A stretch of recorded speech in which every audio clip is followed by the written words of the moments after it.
இதயங்களில் வாழும் இருவரும் தெய்வங்கள் துயிலும் திசை நோக்கி வணங்குகிறேன். மாண்புமிகு பேரவைத் தலைவர் அவர்களே, மாண்புமிகு அம்மா அவர்கள் தன் உயிரை கொடுத்து கொண்டு வந்த பொற்கால தொடராட்சியை,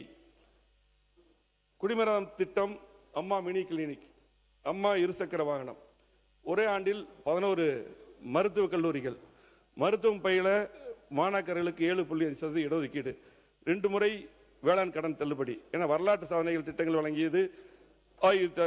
அதிமுகவுடைய அம்மாவுடைய அரசு. அந்த அரசை வழிநடத்திய முன்னாள் முதலமைச்சர், கழக பொதுச்செயலர் மாண்புமிகு எடப்பாடி அவர்களுக்கும் நன்றி தெரிவித்து, தமிழகத்தில் பொறுப்பேற்றுள்ள புதிய அரசின் முதலமைச்சர் அம்மா உணவு உட்பட அம்மா கொண்டு வந்த திட்டங்களை எல்லாம் மீண்டும் தொடர் திட்டங்களாக அறிவித்த மாண்புமிகு தமிழ்நாடு முதலமைச்சர் போற்றுதலுக்குரிய சி ஜோசப் விஜய் அவர்களுக்கும் நன்றி தெரிவித்து, மாண்புமிகு எதிர்க்கட்சி தலைவர் அவர்களுக்கும்